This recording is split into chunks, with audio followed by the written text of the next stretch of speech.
agradecimiento a todas las personas que han tomado su tiempo, los que están aquí reunidos de todas las comunidades, México, representantes de Colombia, representantes de Perú, representantes de Chile, todos y cada uno, a pesar de nuestras diferencias culturales, diferencias, aquí estamos unidos en un solo y mismo propósito, ¿no? Servir al Creador. Así que damos gracias a todos, le damos las bienvenidas. Y esperamos que esta aprendizaje sea positivo para el aprendizaje de todos, ¿no?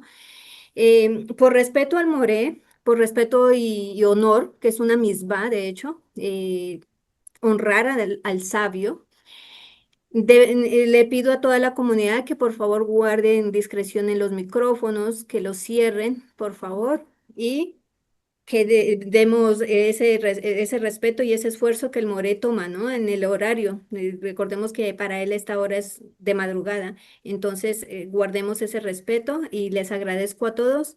Agradezco al Moré también por todas las enseñanzas, por el tiempo. Agradezco a todas las personas que están aquí por su puntualidad, por su esfuerzo también que hacen cada uno, ¿no? Adelante, Moré, yo le doy el paso. Bien, bien. Shalom Latinoamérica, bienvenidos a SIUR, esta conferencia virtual. Vamos a hablar sobre Rosh Hashanah, el mensaje que la festividad nos da tanto para nosotros como judíos, también para la humanidad, para los Bnei Noach. Quiero dedicar este SIUR para que sea el Unishmat, para la elevación del alma de Nima Lucía Patricia Masbertas y Canal Ibraj. También para la Refuah Shelema de Delcy Bamones Torres, directora de la comunidad noágea de Perú. Hoy tuvo una crisis asmática, no tuvo que ser internada. También Refuah Shelema para ella. Pues bien, antes de iniciar, hay muchos términos en hebreo que yo quisiera que ustedes puedan aprender y tener la idea para que no se pierdan, ¿no?, en el momento del shiur. Si me ayudas, Jessy, con la primera imagen, vamos a ver algunos conceptos básicos, ¿no? Y estos conceptos básicos corresponden más que nada al tiempo, ¿okay? Al tiempo judío. Tenemos, por ejemplo, la palabra Yom. Yom significa día, ¿no? Por ejemplo, Yom Tov, un día bueno, una festividad. La palabra Shavua, que es semana, y viene cuando termina el Shabbat, nosotros nos deseamos, ¿no?, Shavua Tov, buena semana. Otra de las palabras que vamos a usar bastante es la palabra Jodesh. Jodesh significa mes. El calendario judío tiene 12 meses, dependiendo si es religioso o el civil. El religioso empieza con el mes de Nisan y termina con el mes de Adar. Y el civil comienza con el mes de Tishrei y termina con el mes de Elul. Hoy día estamos 28 ya de Elul, es el penúltimo día del mes. La palabra Jodesh viene de la palabra Hadash. Hadash es nuevo, renovación. Nuevamente, ¿por qué? Porque el mes judío depende mucho de la luna. Tenemos un calendario lunisolar. Nos basamos para los días de la luna y para las estaciones, obviamente, con el movimiento de relación que tiene el Sol con respecto a la Tierra. Y la palabra Shana significa año. ¿Okay? Bien. Rosh, que es la palabra, ¿no?, Rosh Hodesh o Rosh Hashanah. La palabra Rosh literalmente significa cabeza. ¿Okay? También significa líder, también significa inicio, también significa director. Por ejemplo, Rosh Yeshiva, que es el director de una yeshiva.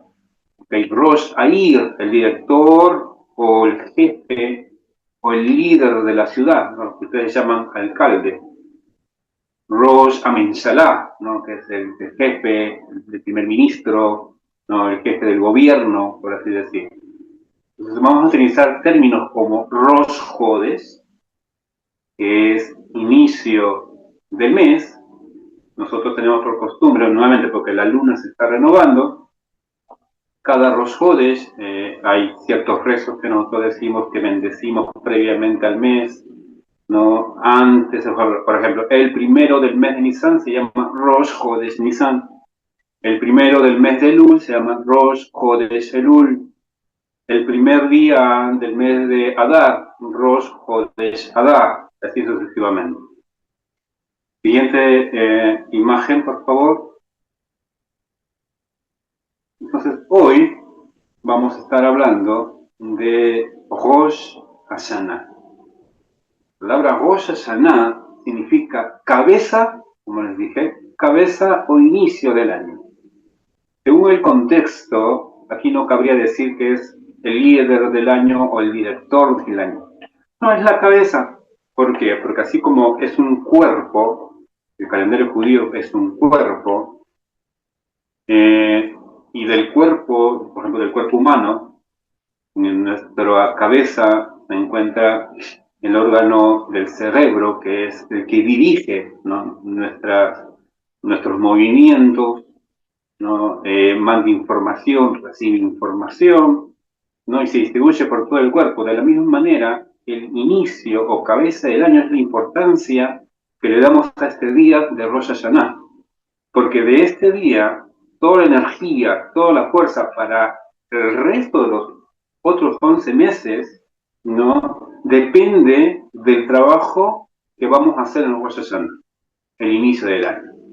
Rosh Hashanah tiene dos fechas, es el primero y el segundo del mes de Tishrei. Según la Torah, debería ser un día, debería ser el primero del mes de Tishrei. No voy a entrar en detalles porque son 2 días, quizás lo dejamos para las preguntas, ¿no? Porque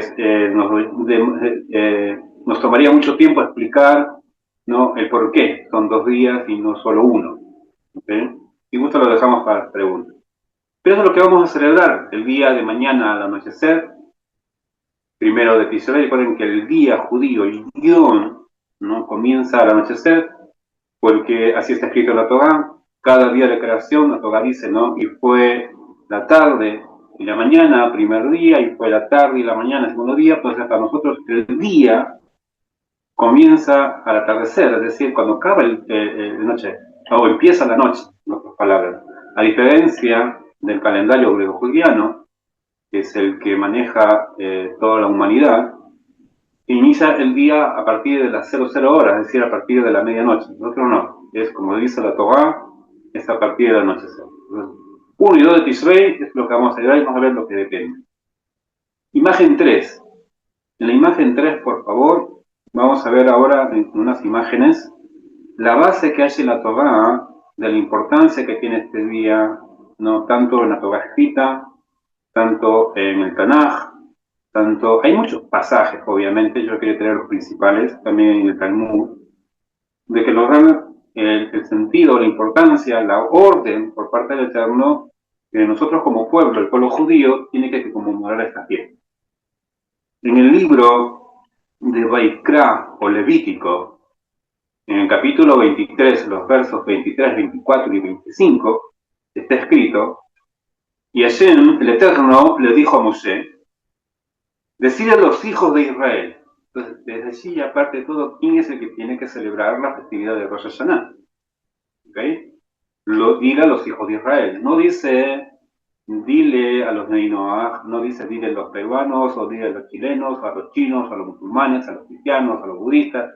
Y en cada dice la Torah, dile a los hijos de Israel, el día primero del mes séptimo, que es el mes de Tishrei, será para vosotros un día de descanso, es un Shabbat. Es de convocación santa. Después vamos a ver el término que significa convocación santa. Y lo vas a conmemorar al son del shofar, es truá, ¿okay? Del shofar. Acá he traído algunos shofarot, ¿okay? Lo vamos a después ver, analizar la importancia que tiene este instrumento. Dice, ese día no haréis trabajo servil, es decir, es como un Shabbat. Las mismas leyes que aplican para Shabbat aplican para Yom Tov o las festividades como Rosh Hashanah, por ejemplo. La diferencia es que está permitido cocinar. Es la única diferencia. En Shabbat no podemos cocinar. Pero en Yom Tov sí se permite cocinar, pero de un fuego que ya se encendió antes de la festividad. ¿Okay? No va a entrar en detalles. Eso significa trabajo servil, es como un trabajo Shabbat. Y brindaréis al Eterno una ofrenda ígnea. Más adelante vamos a ver cuál es esa ofrenda ígnea que le presentamos al Eterno. Siguiente imagen, también en la Torá escrita, pero esta vez en el Sefer Bamidbar, o en el libro de Números, en el capítulo 29, en el Pasuk o verso 1, ahí está la imagen, ahí está escrito, y el día primero, es decir, el día primero es el Rosh Hodesh, el día primero, del mes séptimo, del mes de Tishrei. En el Tanakh se le llama, por ejemplo, Etanim, también se le llama al mes séptimo, no solo Tishrei. Será de santa convocación, no haréis en él labor servil, es día que se celebrará al son del shofar, ¿okay? De este instrumento, al son del shofar. Siguiente imagen, ahora sí vamos al Tanaj. Ya es un texto que ustedes lo habrán visto, a los que les gusta leer o rezar los Teilim. En el Teilim, capítulo 81, verso 4, está escrito, tocad el shofar ante la luna nueva. Otra vez, Rosh Hodesh, el inicio del mes.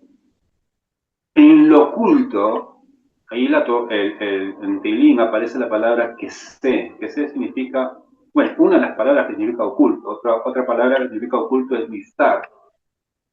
Pero aquí el oculto es porque hay muchas cosas, como vamos a seguir viendo durante el Shiur, que quedan ocultos para el hombre con respecto a este día. ¿No? Hay todo un misterio, ¿no?, de lo que concierne al Rosh Hashanah. Nuevamente, porque es la fuerza que vamos a recibir para todo el año, ¿no?, que viene directamente del Eterno, es el día de la creación del ser humano, ¿no?, el cumpleaños de Adán, por así decir, y cosas muy ocultas, hay cosas mucho místicas, ¿no?, con respecto a esta festividad. Y ahí dice, tocar el shofar ante la luna nueva en lo oculto de nuestra festividad. De nuestra. No dice la festividad, dice nuestra. ¿No? Lo está escribiendo David, que era judío. ¿Okay?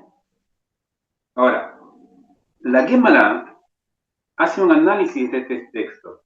¿No? En el Talmud, Babli, en Masechet de Rosh Hashanah, todo un tratado del Talmud que habla sobre esta festividad, porque no solo hay un Rosh Hashanah, hay otros 3 Rosh Hashanah también. Dicen nuestros sabios, hay una pregunta de los Jajamim, ¿no? ¿En qué festividad? Hacer la siguiente pregunta. ¿En qué festividad la luna está cubierta? ¿Okay? Cuando se inicia un mes, ¿okay?, hay un momento en que la luna, se llama la luna nueva, está oscura y hay una rayita que se forma de luz, un haz de luz. Eso se llama la luna oculta. ¿Okay? Ese es para nosotros señal del inicio del mes. Luego la luna se va extendiendo hasta llegar a lo que nosotros llamamos la luna llena, y luego va a ir menguando, cuarto menguante, ¿no?, o la luna creciente, etcétera, para nuevamente volver al círculo de luna nueva. Entonces Jajamín pregunta, ¿qué festividad la luna está cubierta? La respuesta que trae la Gemara es en Rosh Hashanah. Y es cierto, porque si nos ponemos a analizar, ninguna festividad, ¿no?, es en Rosh Hodesh, ¿no?, o al inicio del mes. Todas las festividades, por ejemplo, Pesach, 14 del mes de Nisan, a mediados de mes. La festividad de Shavuot es el 5 o el 6 del mes de Sivan, ¿no?, 5 días después del Rosh Hodesh, del inicio del mes. Sukkot, el 15 del mes de Tishrei, a mediados del mes. Hanukkah, 25 del mes de Kislev. Purim, nuevamente, 14 y 15 en unas ciudades, ¿no?, del mes de Adar. Y así, los ayunos, ¿no?, son pasados algunas semanas del inicio del mes. La única festividad judía, la única santa convocación, que es en Rosh Hodesh, es decir, al inicio del mes, es Rosh Hashanah. Es la única, no hay otra. Entonces los sabios preguntan, ¿en qué festividad la luna está oculta? Contestan, ¿no? En Rosh Hashanah. Imagen número 6, otra base de la festividad. Esta vez lo trae el Talmud Bavli, ¿no? Otra vez en el tratado de Rosh Hashanah, en la página 16, ahí hay algo muy interesante. Ahí está escrito, ¿no? Dice en la Gemara, en Rosh Hashanah, es decir, al inicio del año, el año nuevo judío, y ahí dice, no dice todos los judíos, dice todos los seres humanos. Entonces, si quedamos, es una fiesta judía, lo pueden celebrar los no judíos también, porque van a ser uno de los nombres de esta festividad, que es Yom Adin, es un día de juicio. Que no solo es Yom Keseh, que es un día oculto, el día del juicio, o Yom Truah, el día que tratamos de Shofar. Pero aquí ya la Gemara lo amplifica y dice, no, en Rosh Hashanah todos los seres humanos pasan frente a él. Pongo entre paréntesis, ¿no? Frente a él es frente a Shem, frente a Dios, el Creador. Y dice, como pasan las ovejas de un rebaño. Así como el pastor, al finalizar el día, o al iniciar el día, comienza a contar cuántas ovejitas ha por aquí. Uno se perdió, hay que ir a buscarlo nuevamente, o para sacar los diezmos, ¿no? Del animal, comienza a contarlos. De la misma manera, en Rosh Hashanah, todos los seres humanos, judíos y no judíos, nos paramos delante del Eterno y Hashem nos va a contar, nos va a juzgar, para bien o para mal, ¿no? Depende de nuestras acciones, como vamos a ir viendo. Bien, ese es, digamos, a grosso modo, digamos, lo que está escrito. Hay muchos más textos, ¿no? Nos pasaríamos horas y horas citando todo el tratado de Rosh Hashanah. Me quería traer los principales. Ahora, como les dije, nosotros tenemos por costumbre en el mes de Elul, que es un mes de preparación para las altas fiestas, estudiar las halajot, las leyes correspondientes a cada festividad.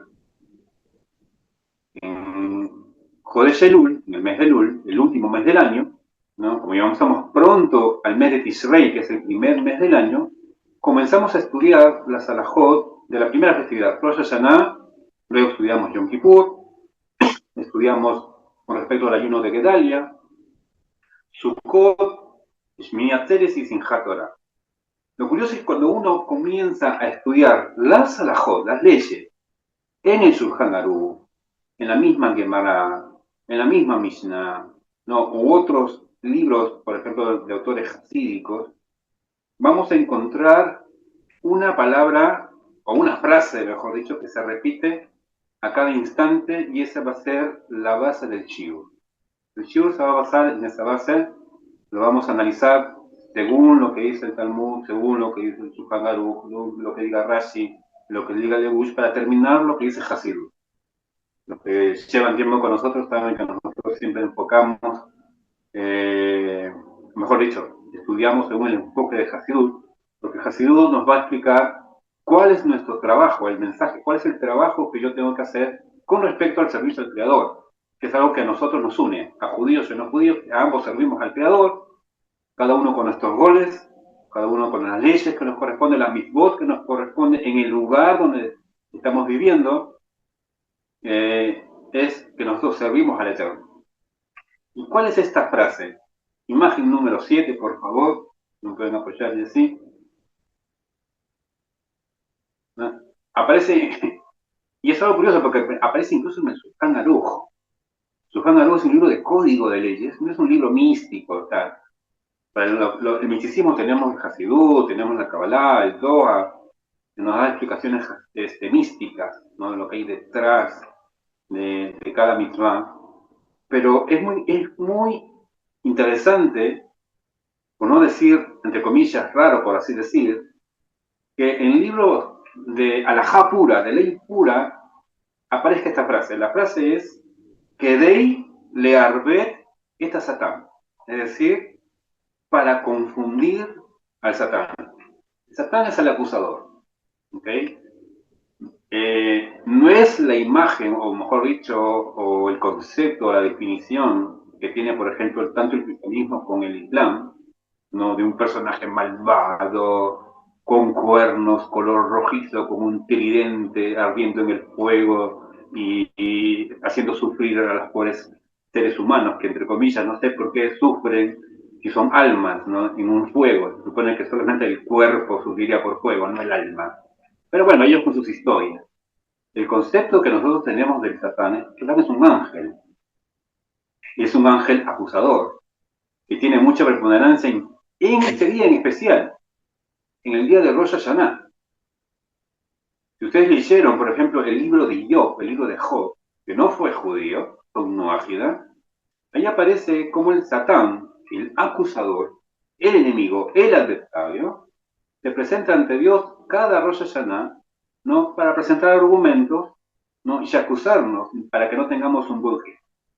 Entonces, constantemente, cuando uno estudia las leyes judías, con respecto, tenemos costumbres, tenemos acciones y omisiones, ¿no? Nuestras costumbres y leyes, vamos a omitir ciertas cosas con el propósito de que Deile Arbel de Satán, confundir al Satán, confundir al acusador. Por ejemplo, el Shulchan Aruch, ¿no? Escrito por Rabbi Yosef Cabo, de bendita memoria, nos dice lo siguiente: cuando uno estudia la ley de Rosh Hodesh, al inicio del mes, nosotros tenemos una tefilá. La tefilá se llama Ya'aleh Yabó, ¿no? Que es necesario saltarte, engrandecerte, glorificarte. Y lo decimos en cada Rosh Hodesh.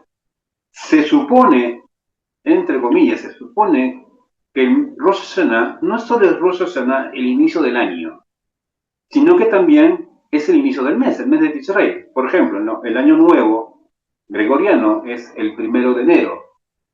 Pero el 1 de enero no solo es el inicio de todo el año 2026, que ya estamos por llegar, sino que también es primero del mes de enero, que dejo de entender. O sea, el primero de Tishrei no solo es el Rosh Hashanah, sino que también es Rosh Hodesh. Y por ley, por alajá, deberíamos nosotros bendecir el mes, rezar el Ya'aleh Yabó, ¿no? Como lo hacemos con los demás Hodesh. En Rosh Hodesh Elul, en Rosh Hodesh Adar, en Rosh Hodesh Nisan, en Rosh Hodesh Sivan, etc. ¿Por qué no decimos, no, la tefilá de Ya'aleh Yabó en Rosh Hodesh Israel, entre paréntesis, Rosh Hashanah también? Y la respuesta que trae el Shulchan Aruch es que Dei le arbe et a Satán, para confundir al Satán. Hablo aquí, paréntesis, otra de las costumbres es en Rosh Hodesh, ¿no? Y en todas las festividades, nosotros decimos Halel. Halel son 6 salmos, ¿okay? Que nosotros damos alabanza. La palabra Halel viene de la palabra alabanza, alabamos al Eterno. Y la pregunta es: ¿por qué en Rosh Hashanah no decimos Halel? Deberíamos decir Halel, es un Yom Tov, es una festividad. Como las demás festividades, en Pesach lo decimos, en Shavuot decimos Halel, en Hanukkah decimos Halel, Rosh Hodesh decimos Halel. Deberíamos decir Halel también al inicio del año, al inicio del mes de Israel también. Ahí nuestros sabios nos indican que no es propicio. ¿Por qué? Porque en Rosh Hashanah están abiertos 2 libros, ¿no? Por un lado tenemos el Sefer HaHaim, libro de la vida, abierto, y por otro lado tenemos el Sefer Mavet, que es el libro de la muerte. Y ahí va Dios a determinar quién va a ser inscrito en cada uno de los libros. Por lo tanto, si ambos libros Dios está juzgando y el libro de la vida y el libro de la muerte están abiertos, no es propicio en ese momento alabar a Hashem. ¿Okay? Cierro paréntesis. Luego, nosotros tenemos por costumbre, antes, el Shabbat previo, ¿no? Antes de cada mes, nosotros se llama Shabbat Mevarchim. Es el Shabbat que nosotros bendecimos al mes que va a entrar, ¿no? Por ejemplo, si Shabbat cayó, estamos justo por entrar, vamos a traspasar del mes de Adar, vamos a pasar al mes de Nisan. el último Shabbat del mes de Adar es Shabbat de Melachim. Ese día se saca un rollo de Torah y se bendice el mes de Nisan, el mes próximo. ¿Okay? Eso lo hacemos en todos los meses, para pasar tanto de Nisan a Iyar, de Iyar a Sivan, de Sivan a Tamuz, de Tamuz a Ab, al mes de Ab. Nosotros vamos bendiciendo un Shabbat previo, el que antecede, bendecimos el mes. Por casualidad, o mejor dicho, dato curioso, esto no sucede en el último Shabbat del mes de Lul, que fue el Shabbat de ayer, Shabbat Shuvah, el Shabbat del retorno. En el último Shabbat del mes de Lul, deberíamos nosotros bendecir el mes que viene, es decir, bendecir el mes de Tishrei. Pero no la decimos, porque, nuevamente Shulchan Aruch nos dice, que Dei le arbe et a Satán, lo que queremos confundir al Satán.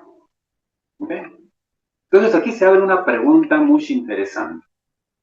¿Por qué queremos confundir al Satán, al acusador, al adversario? Ojo, el Satán es un ángel, es un malaj, ¿okay? No es cualquier persona, no es cualquier personalidad, ¿no? Y aparece, como les dije al inicio, aparece en el Bet Din, en la corte celestial, para acusarnos a todos. La pregunta es, ¿podríamos nosotros, simples seres mortales, confundir a un ángel, ¿no? Cuando todo el mundo sabe cuándo es Rosh Hashanah? O sea, queremos confundir a Satán para que no sepa cuándo es Rosh Hashanah, qué fecha cae. Todo el mundo sabe. Hasta los cristianos y los musulmanes y los mesiánicos y los noágidas saben que el primero de Tishrei y el segundo de Tishrei es Rosh Hashanah. Y hay acciones que nosotros hacemos. Hoy en día, con todo eso de internet, subimos videos y ya se acerca la festividad. Todo el mundo sabe que es Rosh Hashanah. Y un ángel, ¿no? O sea, tan tonto, por así decirlo, ¿no? ¿no? O sea, tan despistado puede ser este malaj, el Satán, ¿no? Que se le perdió cuando está escrito en todos los luaj, en todos los calendarios, ¿no? Habidos y por haber, ¿no? Como les digo, todo el mundo sabe cuándo es Rosh Hashanah. ¿Hay alguna manera que nosotros podamos hacerlo confundir y decirle, ¡guau! ¡Uy! Se me pasó Rosh Hashanah. Yo estoy seguro que hasta el mismo ángel tiene en su smartphone espiritual, tiene ya una alarma que le va a avisar, ¿no? ¿Cuándo es Rosh Hashanah? Le va a avisar, hoy es Rosh Hashanah, se levanta temprano para llevar toda la lista de acusaciones que tiene en contra de nosotros. No solo eso, sino que otra vez, hay muchas acciones que nosotros, el pueblo judío, hacemos. Tenemos un mes de preparación y tocamos el shofar y nos vestimos de blanco, ¿no? Y vamos a tener una cena que no se va a dar cuenta que ya pasó Rosh Hashanah, se le pasó el tren, como diríamos. Si hasta los cielos se estremecen, ¿no? Como dicen en la Gemara, los cielos se estremecen, ¿no? Cuando es Rosh Hashanah.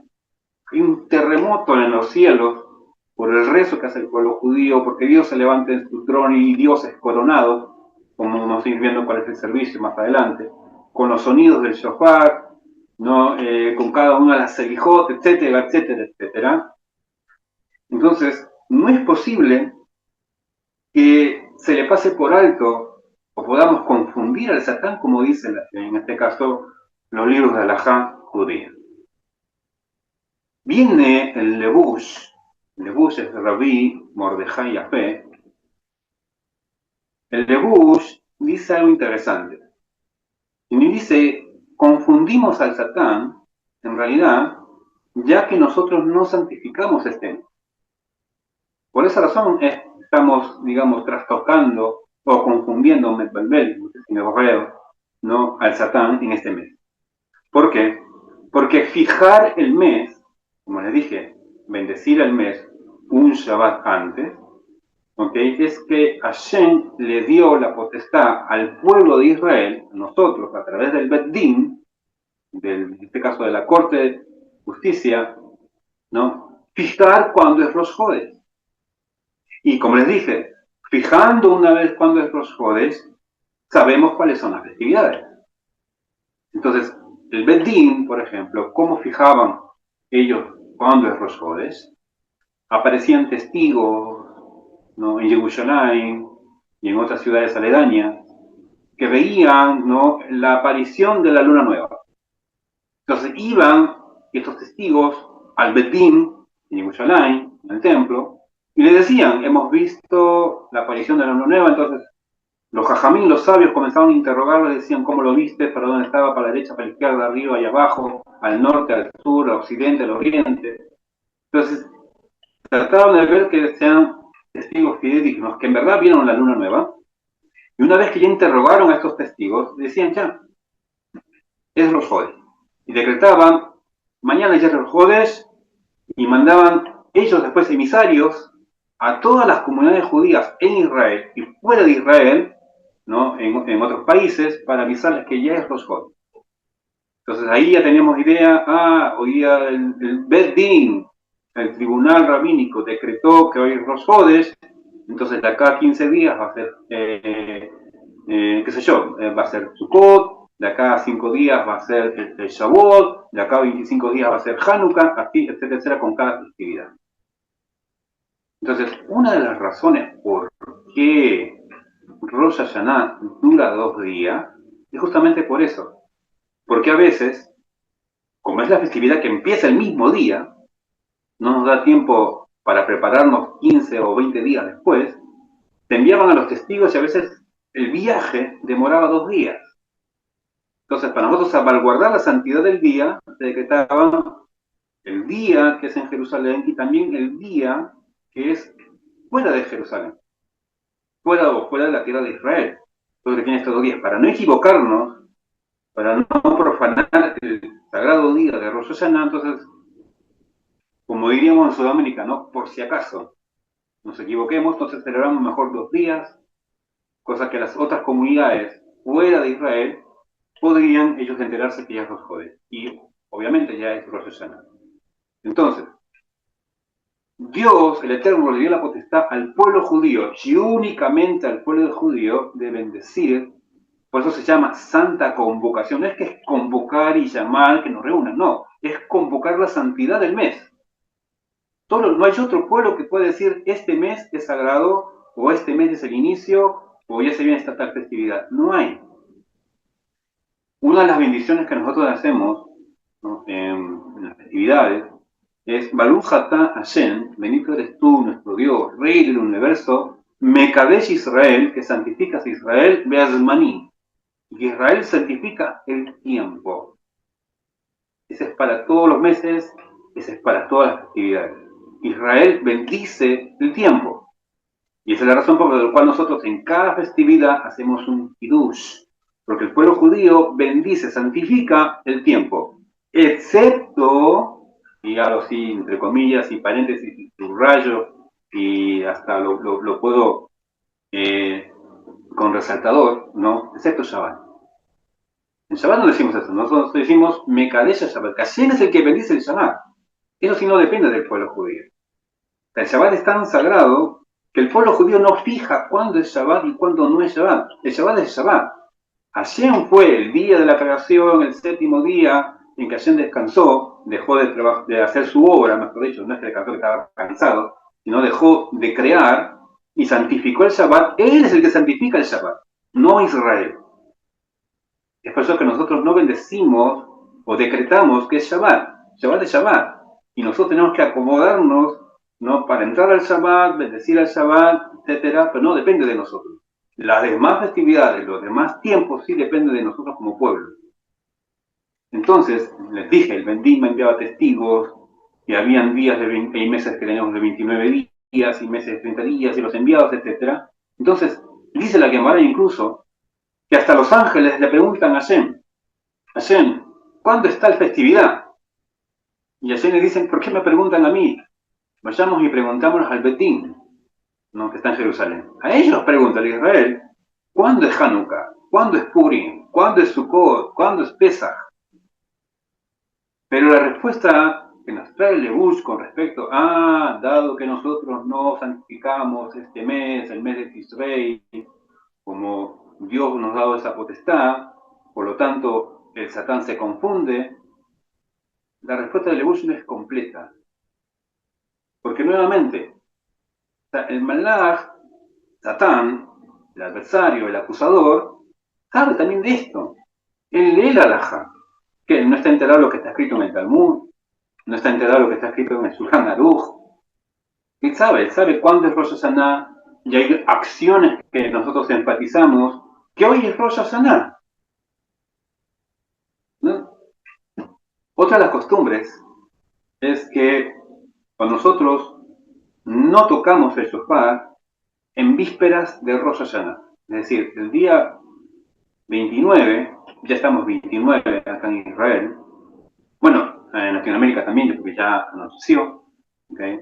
Nosotros ya no podemos tocar el shofar, ¿no? Me hubiera gustado, debía haber hecho este shiur días antes, quizás, para poderlo tocar, pero hoy día, previo, ¿no? O vísperas ya, a horas de entrar a Rosh Hashanah, está prohibido tocar el shofar. ¿Por qué? Nosotros en todo el mes de Elul, ¿okay? Bueno, dependiendo si sos ashkenazí o sefardí, nosotros, al final de Selijot, o en cierta parte del resto de la mañana, o al finalizar, como pasa en ashkenazí, al final todo el resto de la mañana, nosotros tocamos todo el mes de Elul el shofar. Se toca el shofar. Pero no es una alajá, no es una ley, no es una mitzvah, es una costumbre del pueblo judío, un minat nada más.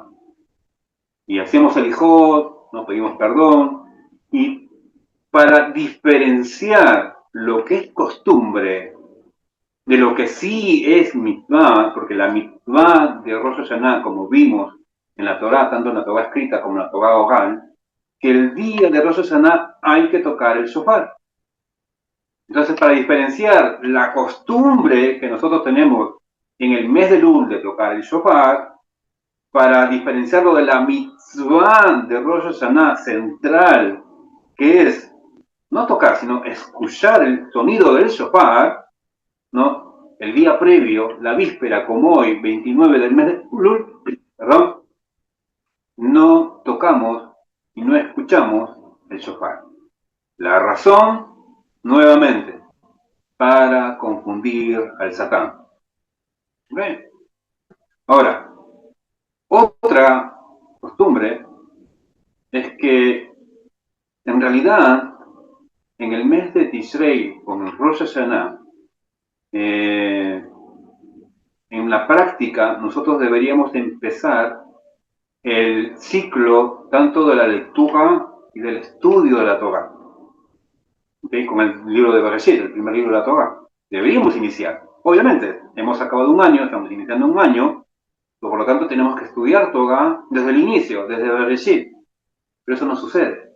Nosotros recién seguimos estudiando todavía la Parashot, recién hemos estudiado Parashat Nitzavim, estamos entrenando a Parashat Vayelech, nos falta todavía Parashat Azinu, y después viene Bezot Abrahá, y recién en Simchat Torah es cuando nosotros, o sea, 21 días después, estamos iniciando nuevamente el ciclo de estudio y lectura de la Torah con el Sefer Bereshit, con el libro de Génesis. Deberíamos empezar en Rosh Hashanah. ¿Por qué hacemos esto? Nuevamente, para confundir al Satán. Y nuevamente la pregunta es que ¿acaso el Satán no sabe cuándo se comienza, cuándo es Simchat Torah, ¿no? Que el primer libro es Bereshit y que el último libro es de Devarim, de Deuteronomio? Obvio que sabe. Otra costumbre para confundir al Satán. En la Gemara, Rosh Hashanah, en el tratado de Rosh Hashanah, dijo Rabbi Yitzhak, un gran talmudista, dice, ¿por qué se toca el shofar, truá, ¿no? ¿Por qué se toca el shofar cuando estamos sentados? Y se vuelve a tocar cuando estamos de pie, o sea, cuando estamos parados se toca el shofar y truá, cuando estamos parados. La respuesta que trae el Talmud, ya no el Shulchan Aruch, ya no los libros místicos, el Talmud, para confundir al Satán. Les explico. En Rosh Hashanah, nosotros vamos a rezar el servicio, bueno, son 2 días, y en ambos días nosotros rezamos Arbit, que es la noche, desde el que se inicia el día, Shaharit, que es el resto de la mañana, Musaf, palabra musaf significa adicional. Esa es la ofrenda ígnea. En realidad, la parte central de todo Rosh Hashanah es el servicio de musaf. Más adelante lo vamos a detallar. Es adicional, ese musaf, es allí cuando se toca el shofar, es allí cuando se hace todo lo central del Rosh Hashanah en sí. Entonces, cuando estamos sentados, porque hay momentos que estamos de pie en la sinagoga o estamos sentados en la sinagoga, hay un momento que estamos sentados y comienza la persona que es el Baal Tekoa, que es el responsable de tocar el shofar, no es cualquier persona, comienza a tocar el shofar, los 30 sonidos, son 30 sonidos iniciales, cuando estamos sentados. Luego, cuando llega la midá, que es la parte central del rezo, con las bendiciones, nosotros nos ponemos de pie para rezar la midá. Y es parado. Y nuevamente, durante la midá, bueno, nos toca escuchar el shofar ya de pie. Otras 30 repeticiones. Y luego te repite la midá ya en voz alta, porque la primera parte de la midá es en voz baja, entre Hashem y en este caso yo que estoy rezando. Pero ya en la segunda parte de la midá se vuelve a repetir toda la midá, se llama repetición de la midá, ya es en voz alta, en voz alta, para que nosotros podamos decir amén a cada una de las brajot, a cada una de las bendiciones. Nuevamente suena el shofar 30 veces más, ¿ok? Y estamos de pie. Al final de todo el musaf se toca 10 veces, entonces ahí suman, ¿no? 30, 30, 30 y 10 son 100 sonidos. Entonces la pregunta es, ¿bastaría simplemente tocar el shofar cuando estamos sentados o cuando estemos de pie? ¿Por qué sentados y parados? La dice, para confundir al Satán. Que el Satán no se da cuenta cuando estamos parados y cuando estamos sentados. O el shofar suena distinto cuando se está sentado o cuando se está parado. No, es el mismo sonido. Pero lo que más, en este caso, el shofar, lo que más confunde, lo que más trastornar, entre comillas, enloquecer al Satán, es cuando nosotros hacemos los 100 toques. Los 100 toques del shofar. O sea, ¿nos pueden ayudar con la imagen número 8, por favor?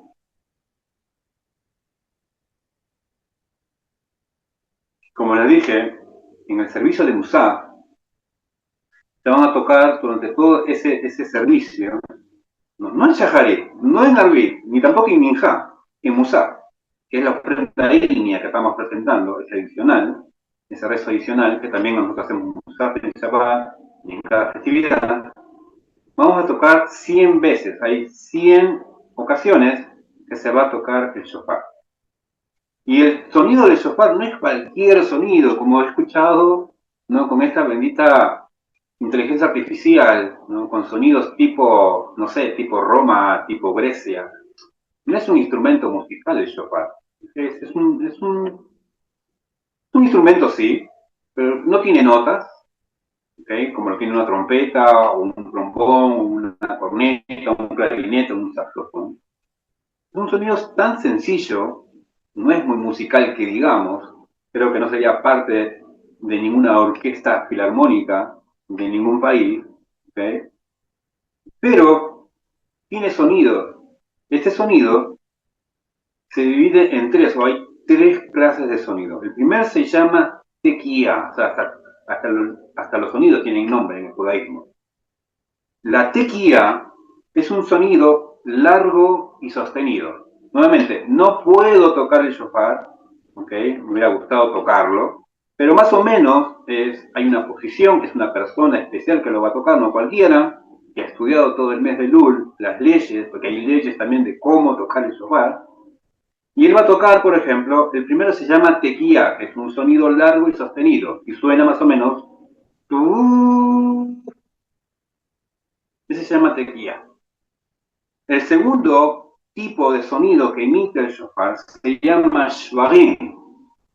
Y el shvarim son tres soplos medios y entrecortados, ¿no? Más o menos sonaría así. ¿Okay? Truá, que es el tercer tipo de sonido, son 9 soplos cortos si agudo. En música, en italiano, la música que les saben leer partitura, se llama un staccato, que es 9 veces, no más ni menos, 9 veces. Entonces, todo el sonido completo de un juego, porque nuevamente, no es tocar por tocar, ¿no? Tenemos un libro especial para Rosh Hashanah que se llama Mahzor.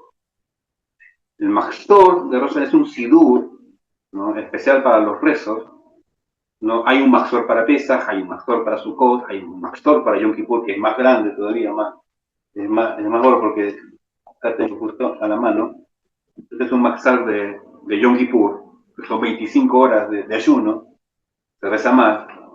Este solamente es para 2 días. No utilizamos el sidur normal que usamos entre la semana, con rezos especiales, obviamente. Hay una secuencia que está escrita. O sea, no es que se le inventó al Baal Toque, a la persona que va a tocar el shofar, no, que va a tocar lo que se le dé gana, no, está escrito el orden. Entonces dice, por ejemplo, primero vas a tocar una tequía, luego una shvarim, luego una trua y después tequía. Luego después vas a tocar tequía, shvarim, trua, tequía. Tequía, shvarim, trua, tequía. Y después vas a hacer tequía, shvarim, tequía. Tequía, shvarim, tequía. Tequía, shvarim, tequía. Y luego tequía, trua, tequía.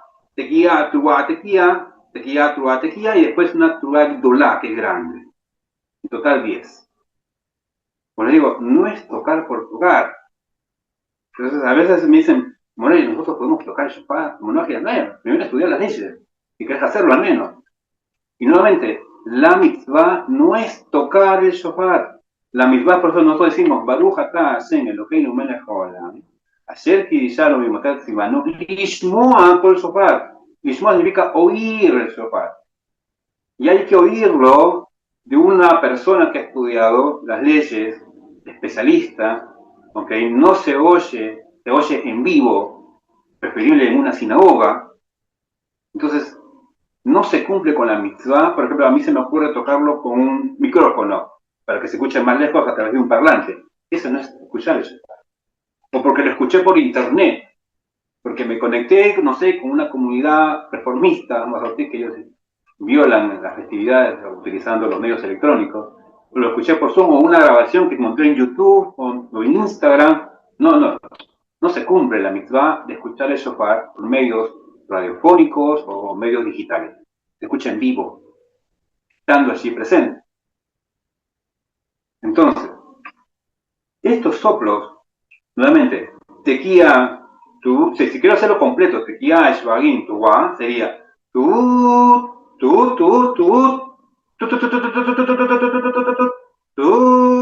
ese es el sonido del shofar. ¿A qué se asemeja a esto?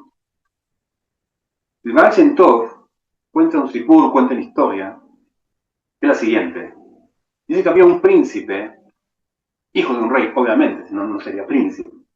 Había un príncipe cuya un día le pide a su padre que le adelante la herencia, porque está harto de vivir en el feudo, ¿no? Siempre las mismas caras, los mismos sirvientes, el mismo populacho, ¿no? Y encerrado entre murallas en el castillo, y quiere experimentar cómo es la vida fuera del castillo, ¿no? Ir a visitar la metrópolis, la capital, otras ciudades, otras aldeas, ¿no? Y le pide por adelantado la herencia.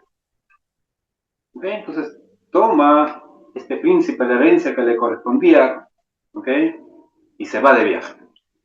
Finalmente, como todo joven, ¿okay? Inexperto, insensato, comienza a despilfarrar el dinero, ¿okay? Y lo despilfarra en tragos, mujeres, vicio, juegos de azar, hasta que ya no le queda ni siquiera un shekel, ni un dólar, ni un peso colombiano le queda.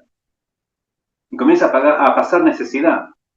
Y obviamente incluso para llegar a casa le es difícil porque tiene que viajar, hay que contratar un cochero, ¿no? Un carruaje, y no puede llegar al destino. Entonces comienza su descenso pueblo por pueblo con tal de llegar a casa.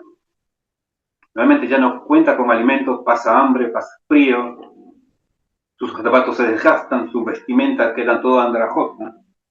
Y cuando llega a las puertas del palacio por fin, después de meses y meses de haber viajado, que no es como hoy en día, de tomás un tren, un autobús, un avión y llegás a tu destino rápido, antes no, los viajes eran muy largos, llega a las puertas del palacio. Papá, voy a pedirle perdón, voy a decir que me disculpe, que no salió las cosas como yo quise, no, ya estoy cansado, soy un príncipe, no puedo vivir de esta manera.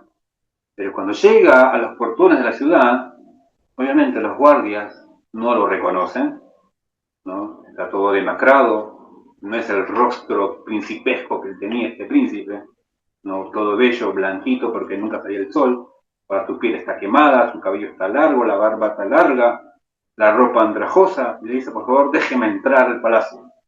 ¿Y quién sos vos? Soy el príncipe. Comienzan a reírse los soldados. ¿Vos qué vas a ser el príncipe? Y lo comienzan a echar, a botar, y él quiere de todas maneras ingresar al palacio a ver a su padre, y los soldados le pegan, los maltratan, lo empujan y lo empiezan a tirar con los escudos y las lanzas. No vas a pasar. No, vos sos un impostor, no sos el príncipe. No tienes nada de parecido de realeza con esas vestimentas. Y él comienza a explicarle, no, yo gasté, y ni siquiera sabía el idioma, o sea, había estado tanto tiempo afuera que hasta se olvidó del idioma. Y es el Baal Shem Tov, como para poder comunicarse con los mismos soldados. No lo entendían. Era tanto esa angustia que lo que hizo el príncipe fue llorar amargamente. Y empezó a llorar. El rey reconoció el llanto de su hijo. Realmente lo había escuchado de nene, no de bebé, ya de niño, de adolescente, su llanto, él conocía. Y el rey dijo, mi hijo creo que está afuera. El mismo rey salió del palacio, abrió los portones, le dijo a los guardias, él es mi hijo, yo reconozco ese llanto. Y lo abrazó, lo hizo entrar, le cambió las vestimentas, lo bañó, lo cortó el cabello, lo afeitó, le dio nuevas vestiduras y recuperó su sitial como príncipe nuevamente. Le pidió disculpas al padre, le pidió perdón y el padre nuevamente lo hizo entrar al palacio a recuperar toda su posición de realeza.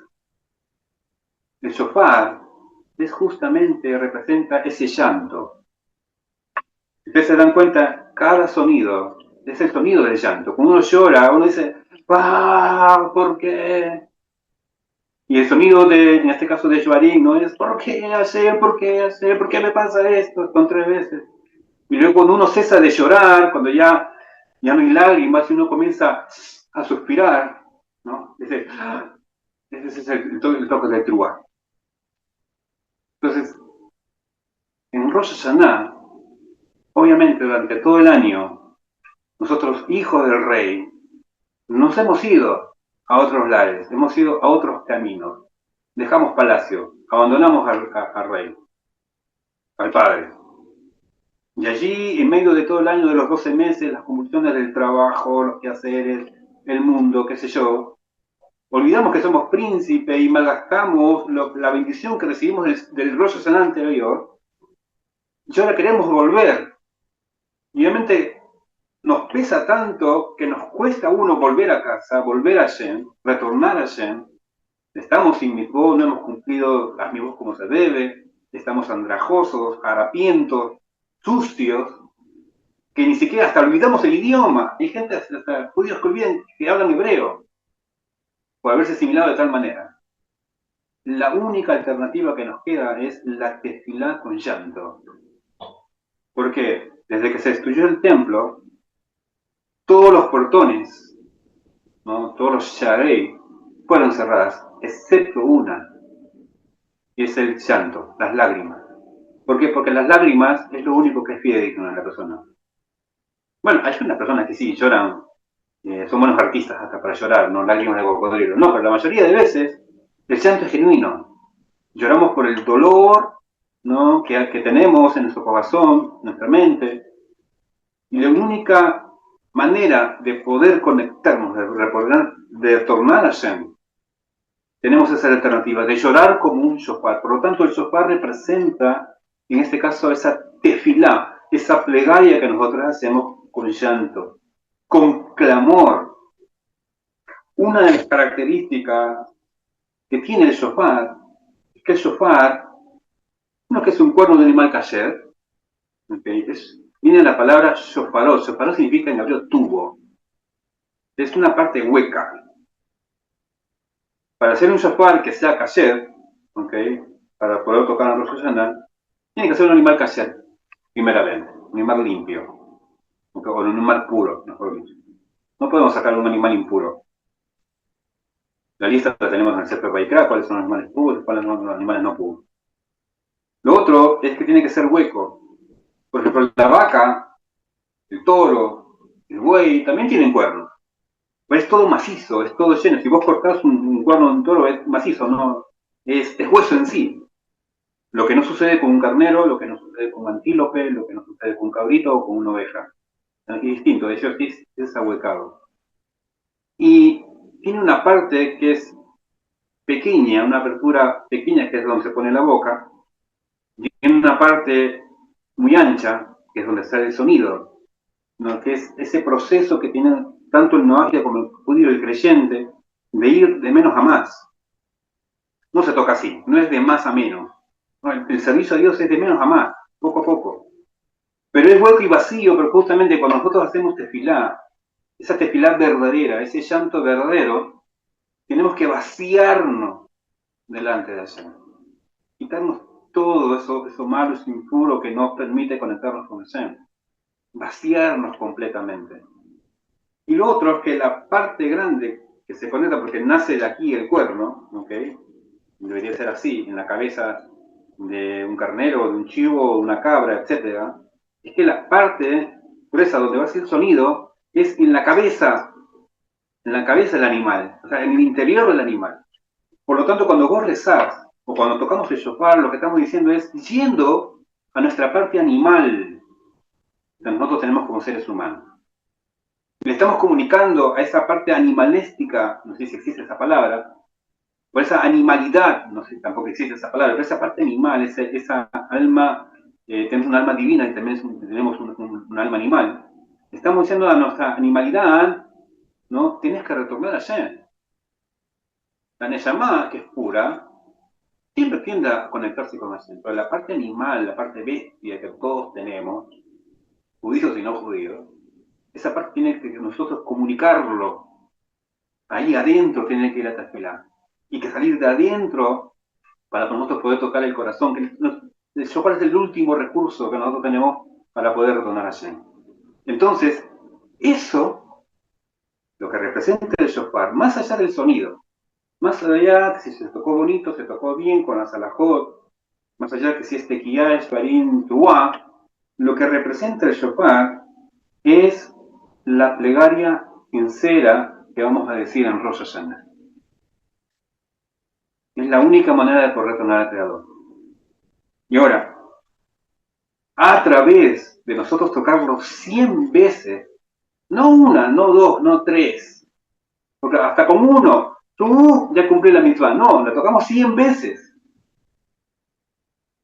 La palabra mea, luego lo voy a decir, porque representa también una pregunta, que es más adelante vamos a llegar a eso, pero tocar el shofar estas 100 veces, o esta plegaria que vale por 100, ¿okay? Poco quiero decir que recen 100 veces, lo rezan 100 veces, Baruch Hashem, en 100 oportunidades, pero es la demostración de amor y cariño que nosotros tenemos por la misma. La plegaria demuestra eso, el amor y cariño que nosotros tenemos por los preceptos. Y eso es lo que bloquea, eso es lo que confunde al Satán con respecto a sus argumentos. Por lo tanto, lo que nos quiere enseñar el Shulchan Aruch, el Talmud, la Torah, no es que el Malaj, el Satán, no sepa la fecha de Rosh Hashanah, porque lo sabe, es un ángel. Lo que se trata de aquí es desorientar, por así decir, confundir, bloquear los argumentos, esa lista que él tiene con todas estas cosas en contra que hemos hecho durante el año. Esa tefilá, el Satán se va a sentir, no sé, corto con su lista. Y lo desorienta. ¿Ahora qué hago? No, toda esta lista que he hecho con ese llanto que acaba de hacer, con ese sonido de shofar, de su tefilá, no tiene ningún sentido. ¿Por qué? Porque tocar el shofar una de las cualidades es que despierta, ¿no? Advierte a la persona que haga teshuva, que haga arrepentimiento. Como está escrito en el libro de Amós, no traje la cita de que escribirla, mil perdones, pero lo pueden anotar. En el libro de Amós, el profeta Amós, en el capítulo 3, verso 6, el profeta dice, Itaka shofar ba'ir, vean lo yehaladú. ¿Qué significa? Será tocado el shofar en la ciudad y la gente, o sea, no habrá 15 tresmezcla entre la gente al oír, obviamente, el sonido del shofar. Por lo que nosotros tenemos el mérito de escuchar el shofar en vivo y en directo en las sinagogas, sí que estremece. Estremece. Todo el mes de Elul estremece. Después la Selijot estremece, te llama. Pero nuevamente, no es el sonido en sí, no es el acto. Para nosotros sí. Pero el mensaje es que la verdadera tefilá, el verdadero rezo, ese que sale del alma, que va dirigido a nuestra divinidad, despierta el corazón del hombre. No es otra cosa, que despierta el corazón del hombre y lo advierta ¿para qué? Para que retorne a Dios, para que haga teshuva. Por lo tanto, el Satán se confunde porque piensa que ya salimos meritorios del juicio. El hecho que toquemos todo el mes de Lul y dejemos un día y después volvamos a tocar Rosh Hashanah, el Satán dice, en el Lul ya consiguieron el perdón. Ya fueron perdonados.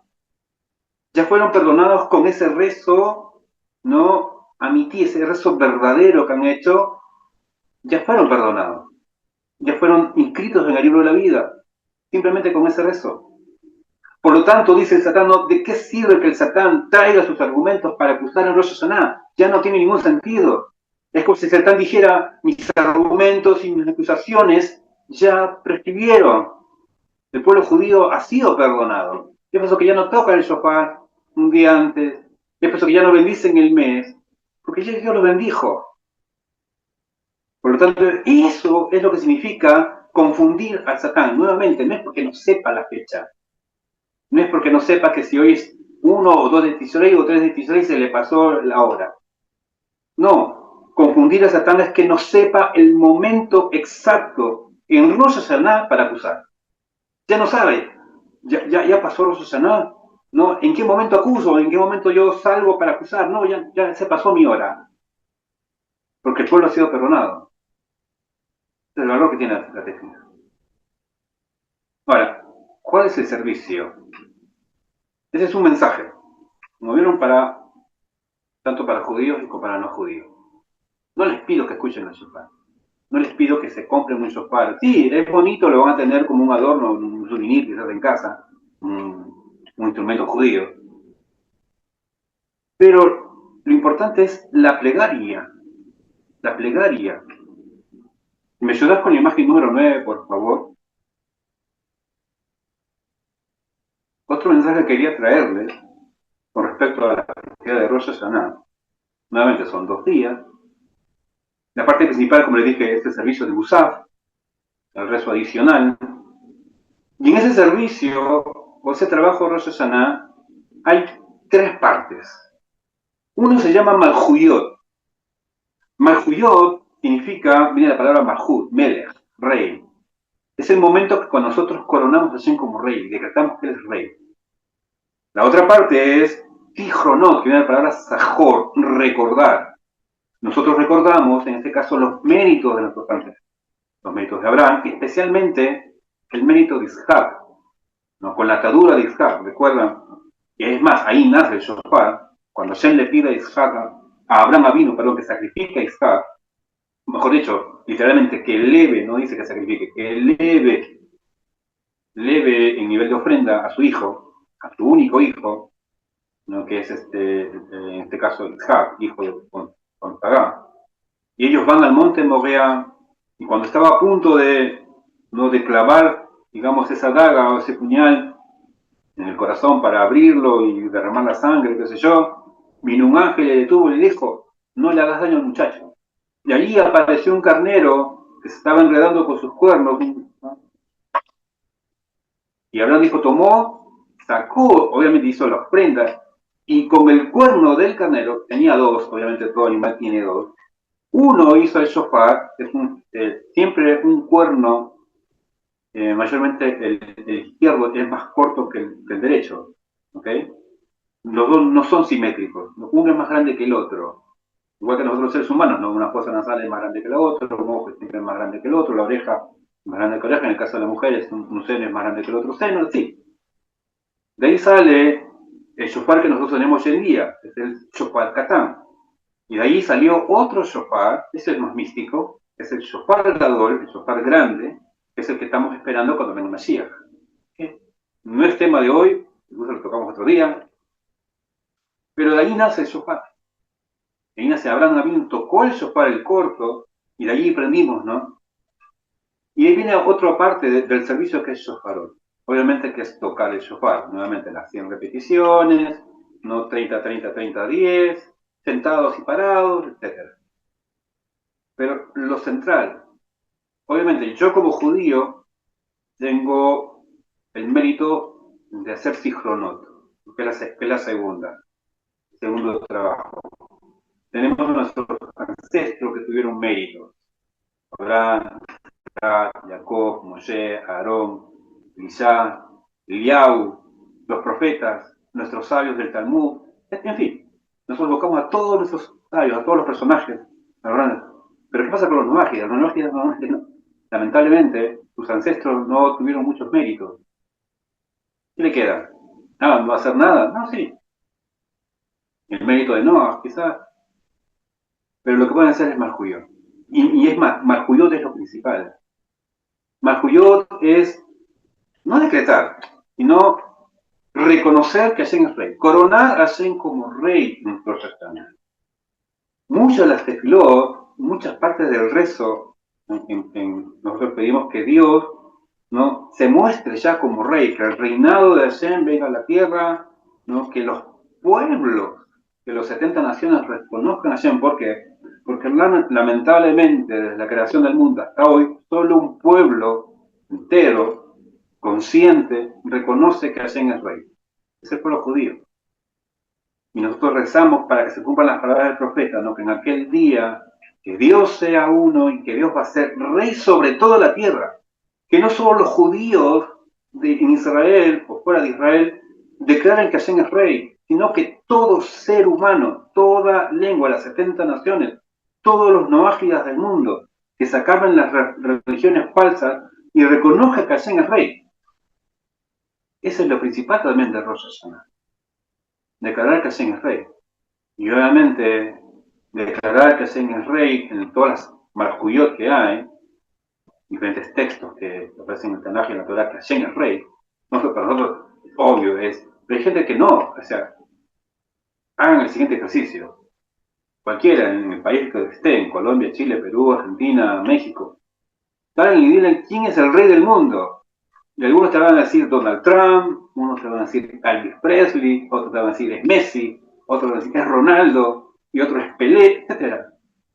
O el personaje de moda. Y si vos decís a cualquier judío quién es rey, es Hashem. Otros te van a dictar a sus dioses. Y Yeshu no es Mahoma, o es Buda, él es el rey del mundo. Y otros van a dictar a sus autoridades políticas o religiosas también.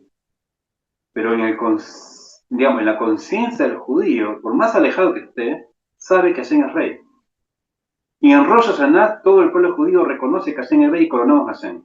Y rezamos nuevamente, rezamos para que todas las naciones reconozcan la realidad. Hashem es rey.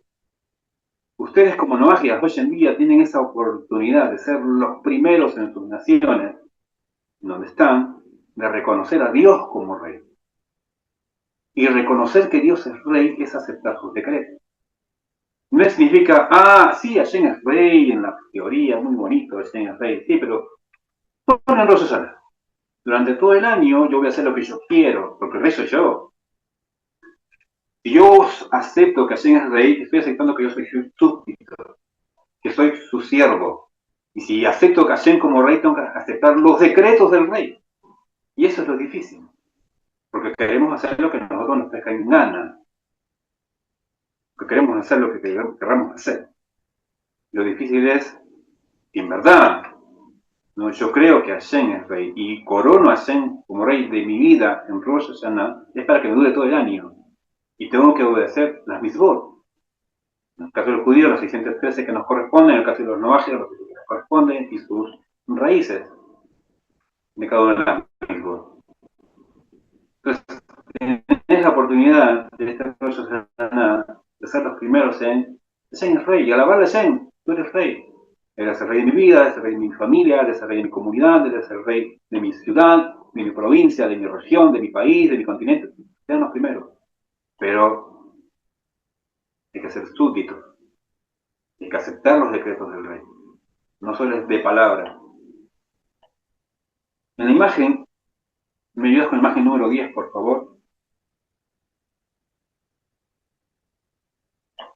Otro de los servicios, o todos los trabajos que hacemos en Rosh Hashanah, tuvimos todo un mes, ¿no? Es esta palabra que me imagino que muchos la saben, muchos la conocen, ¿no? Están familiarizados con este término.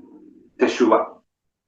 La palabra Teshuvah tiene dos significados en realidad.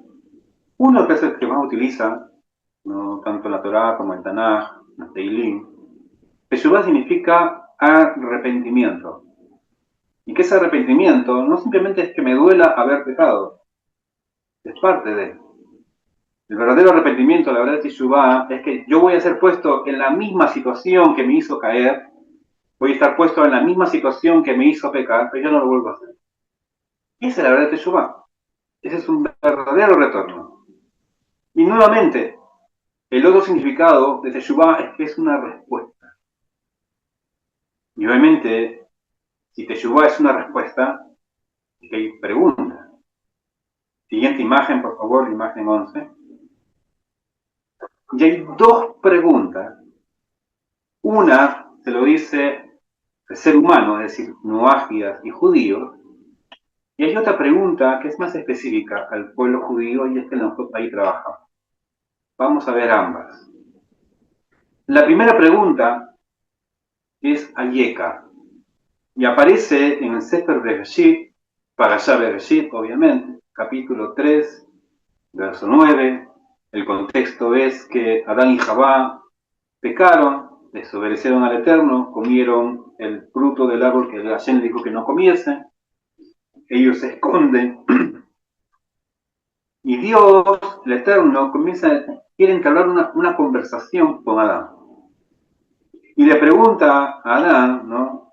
Le dice, Ayeka, que se traduce, ¿dónde estás? Los que han llevado el curso de Bereshit saben de lo que estoy hablando ella. ¿Okay?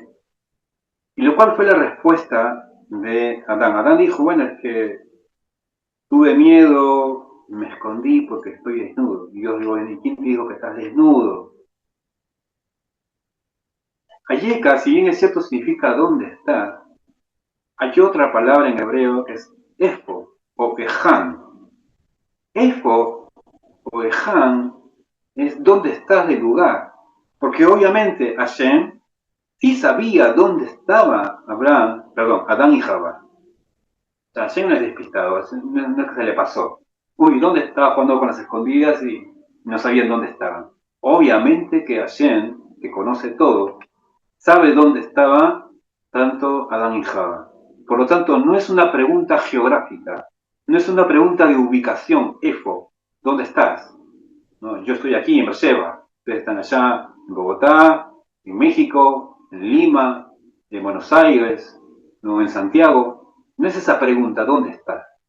La primera pregunta que Dios le hace a la humanidad es Ayeka, a Adán, y eso incluye a noágidas y judíos. ¿Dónde estás con respecto a la creación? Vos tienes el potencial de transformar el mundo. Tu trabajo es ser mi socio. Vos y yo somos socios de la creación. Yo te envié a este mundo con un trabajo, con un propósito y con una labor especial. ¿Dónde estás, Ayeka? Y en Rosh Hashanah, porque esta pregunta se hizo Dios al hombre en Rosh Hashanah, el mismo día que Adán fue creado. Y esa es la pregunta que todo ser humano tiene que responder. ¿Dónde estás con respecto a la creación? ¿Dónde estás con respecto a tu creador, en tu relación con el creador? Segundo es la pregunta ma. Más es más específico. Más significa qué. Y esa es una pregunta que aparece en el Sefer Dvarim, libro de Deuteronomio que estamos estudiando actualmente. Parashat Ekev, ¿no? Talón. En el capítulo 10, los versos 12 y 13, ahí está escrito, Israel, ma, que significa qué, ma, Hashem Elokeja, Shoel Meimach. Israel, ¿no? ¿Qué es lo que Hashem tu Dios pide de ti? Es lo que significa ma. Israel, ma, Hashem Elokeja, Shoel Meimach. Y ahora Israel, ¿qué es lo que Hashem tu Dios pide de ti?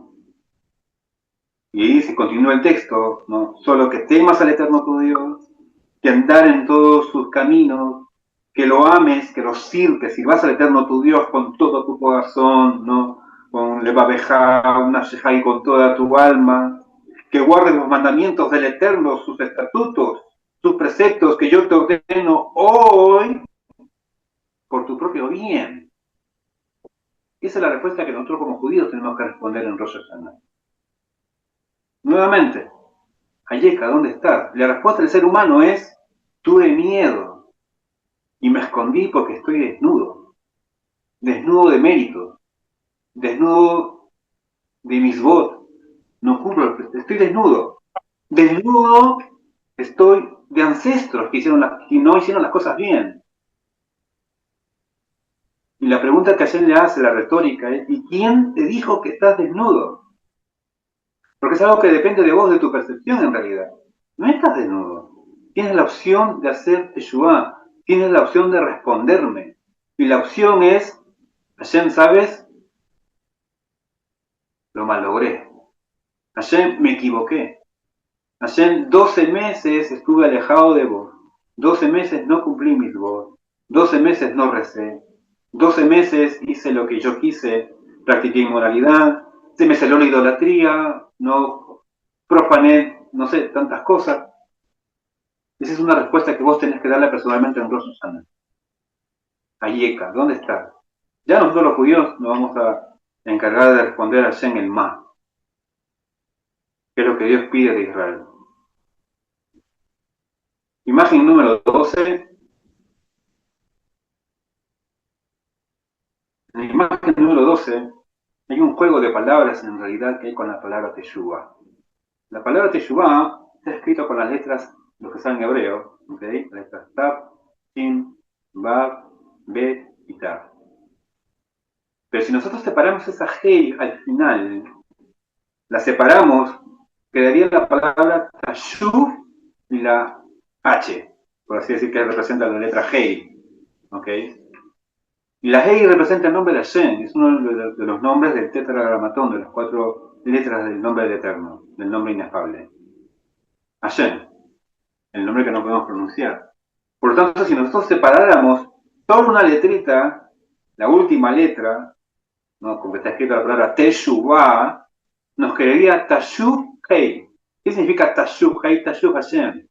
¿Y qué significa Tashuv Hashem? Es una orden. Volver a Dios. Está ordenando, ¿no? Volver a Dios. Retornar a Dios. Ese es Teshuvah. Teshuvah es retornar al Eterno. Y eso es lo que tenemos que hacer en Rosh Hashanah y obviamente también en Yom Kippur. Y por último, si esto no funcionó mi plegaria, no funcionó mi toque de shofar personal, no funcionó que yo responda a las preguntas. Hay un texto que es la imagen número 13 y con esto ya estamos finalizando.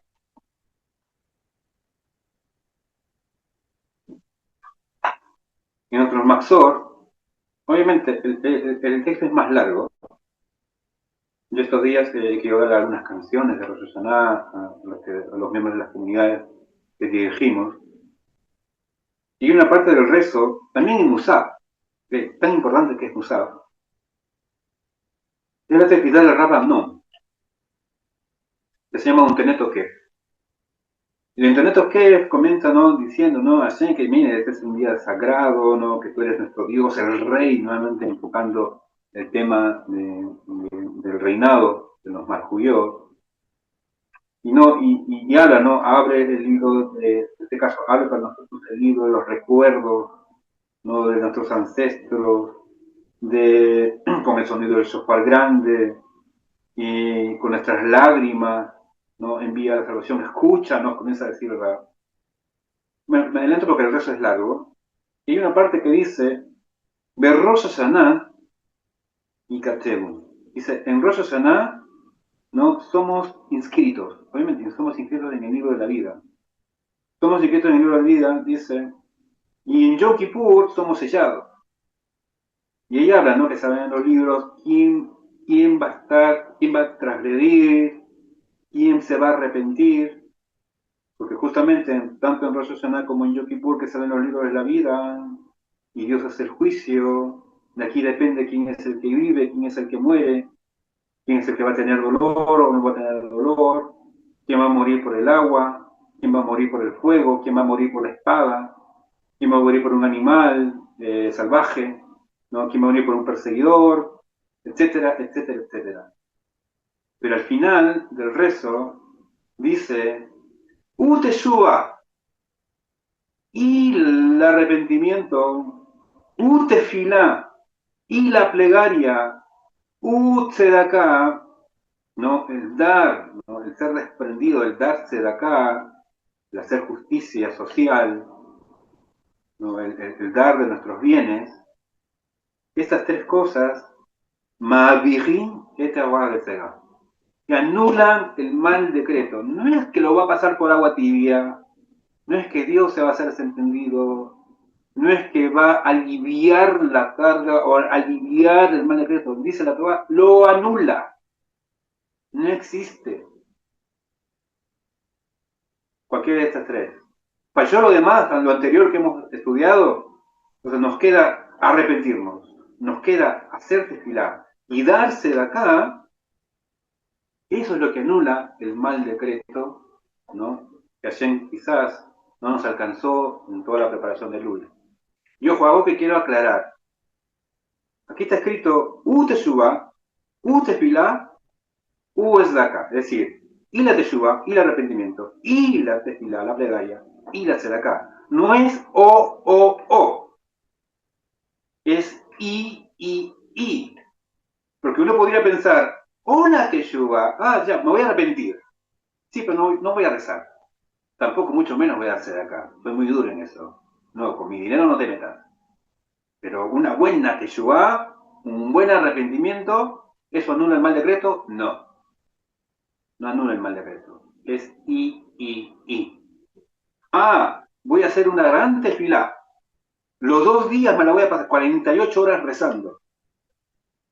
Pero no voy a hacer teshuvá, no voy a volver. Es más, terminando Rosh Hashanah vuelvo a mis andadas. Tampoco voy a darse de acá. No, eso no anula el mal decreto. Por lo tercero, a veces pensamos, ¿no? Voy a darse de acá lo máximo que se pueda, me voy a quedar incluso sin mi sustento del mes, no importa, yo quiero que Hashem me perdone, pero no voy a hacer teshuvá y no voy a rezar. No, tampoco eso no anula el decreto. Es no o. No es o la teshuvá, o la tefilá, o la tzedakah. No, es y la teshuvá, que me arrepienta, que haga la plegaria y que dé de acá. Esas tres cosas juntas, eso es lo que anula la tzedakah. Perdón, eso es lo que anula el mal decreto. Bueno, ya pueden retirar la imagen. Entonces, que muchos pueden decir, bueno, ya, yo quiero comer el pan redondo que comen los judíos, yo quiero, no sé, tocar el shofar, y quiero comer la granada y comer el pescado para hacer cabeza y no cola, y quiero comer la granada para tener muchos mitzvot, y quiero probar la manzanita con la miel para tener un año dulce. Bueno, déjame decirte que si la haces o no la haces, si no comes manzana con dulce no significa que vas a tener un año catastrófico, no. Lo contrario es lo mismo. Yo recuerdo una historia en Lima, no Libraj, Lima, Lucía Patricia Alberta me contaba. Los tíos de Lima eran marinos mercantes, eran también porque ya no están con nosotros.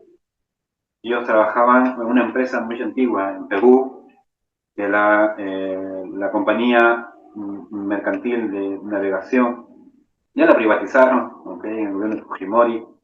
No, para bien, porque ya no generaba ningún ingreso, no utilidad la empresa, como toda empresa del Estado.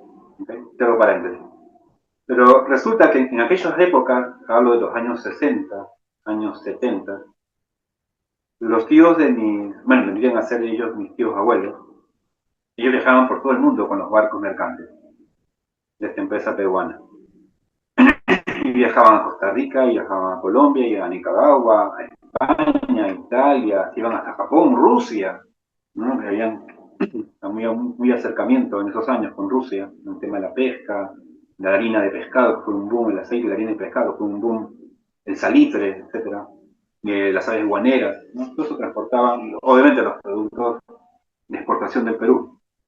Y obviamente cuando ellos llegaban a la ciudad de Lima, bajaban del puerto del Callao, para llegar a casa, ellos iban a visitar, porque ellos no tuvieron hijos, solo tuvieron a los sobrinos, ¿no? Que son los hijos de mi abuelo Joseph, y Honor y Leján.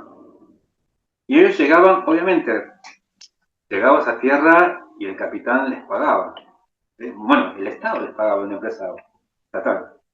Recibían su sueldo apenas llegaban, pisaban el puerto, iban y cobraban el cheque, iban con hartas monedas y le daban propinas, no sé cómo lo llamarán en otros países, pero le daban un dinerito a los sobrinos y a las sobrinas. Y mis tíos llevaban siempre una moneda de 10 soles de oro, ¿okay? Una moneda de 10. Que tengo una idea, es como que vale $10, ¿okay? Hoy en día. Pero a la vez, en ese momento, circulaba de moneda nacional en el Perú un sol de oro. Y ese sol de oro era una moneda grande, que más que moneda parecía un medallón, era enorme la moneda. No sé si ahora gente de Perú de los años 70, ¿okay? Nosotros saben a qué me refiero. Pero era un super monedón. Y como se llamaba el sol de oro, obviamente no era de oro, era de cobre, ¿okay? O bronce, que se asemejaba el oro por el brillo. El asunto es que cuando los tíos les daban monedas de 10 soles, más pequeñas, plateadas, ¿okay? Más por el desgaste, más sucia, qué sé yo. Todos los sobrinos se ponían a llorar y decían, no, yo quiero el sol de oro, un sol, pero te estoy dando 10, no, yo quiero el sol es más grande, más bonito, pero te vas a comprar más cosas, no, yo quiero el sol, y se cerraban con el sol. Bueno, a los tíos les salía más barato, estos tipos de sobrinos, y les daba ese sol de oro que tanto quería. ¿A qué voy con esta historia? Que a veces, muchos no ágidas, ¿no? Yo sé que con todo el corazón quieren hacer las cosas porque el pueblo judío quiere hacer. Y me dicen, no, yo quiero tocar el shofar y yo quiero, sí, pero eso no vale nada. No vale nada, no haces nada, no haces un servicio, no generas nada ni arriba en los cielos ni abajo en la tierra. Pero cuando la gente dice Teshuvah, Tzedakah y Tefilá, eso sí vale no 10 soles, eso vale infinito, ¿no? Monedas celestiales, como lo querías llamar, ¿no? Esos bitcoins, ilimitado. Y vos estás llorando, no, yo quiero comer mi manzana con miel, no, más te vale. O sea, yo te estoy ordenando que es Tefilá, Tzedakah y Teshuvah. Eso vale más. Y nos aferramos a las cosas que quieren los judíos, que no valen nada, o valen poco, si lo quieren hacer por recompensa. Y lo que así sí ordenó, lo que sí vale en este mundo, acá abajo y en el Olam Abba, en el mundo venidero, no lo querés hacer. Hay gente que le cuesta hacer Teshuvah, hay gente que le cuesta hacer tefilá, y hay gente que le cuesta darse de acá. Pero si tienen dinero para comprar un shofar, que es caro, made in Israel, que no les sirve para nada, ni siquiera un sol de oro, nada, y se aferran a eso. Que mi jalá redonda, que mi cabeza de pescado, que yo quiero estar en la azúcar, que yo quiero comer matzá, no vale nada para un no ágil. Lo que siempre tratamos de enseñar en mis salas de Torah es que el mensaje que hay de cada mitzvah. Hay un mensaje detrás de esa manzanita con miel que vos querés comer, quizás. Hay un mensaje detrás del shofar. Hay un mensaje detrás del azúcar. Y eso es lo que tienen que hacer. Eso es lo que vale. Tiene un precio incalculable, pero no te aferres al sol de oro, por más medallón y brilloso y bonito, pintoresco que parezca, porque no vale nada. Queremos hacer lo que Dios no ha ordenado, pero lo que Hashem ya fijó, eso lo dejamos de lado. No me llama la atención, muy difícil. Queremos más mitzvot, como los judíos hacen, sí, pero Hashem ya determinó lo que tenés que hacer y eso no lo querés hacer. Y en búsqueda de querer hacer lo que nosotros hacemos, no te estás trabajando vos mismo. No estás influyendo en este mundo. No estás trabajando, no estás sirviendo al Creador como Hashem espera de vos. Hashem quiere que este Rosh Hashanah hagas una verdadera teshuvah, hagas una verdadera tefila y das una buena tzedakah. Que reconozcas a Hashem como rey, primeramente dentro de tu pueblo, que tienes ese mérito de ser el primer noágira, no sé, en Argentina o en Chile, en donde estés, el primer noágira que corone a Dios como rey, aparte de lo que el pueblo judío lo ha hecho a lo largo de estos cientos y cientos de años. Es mi deseo que todos tengan un buen año, que todos sean inscritos en el libro de la vida con bien, con abundante sustento, salud. Sanato va para todos.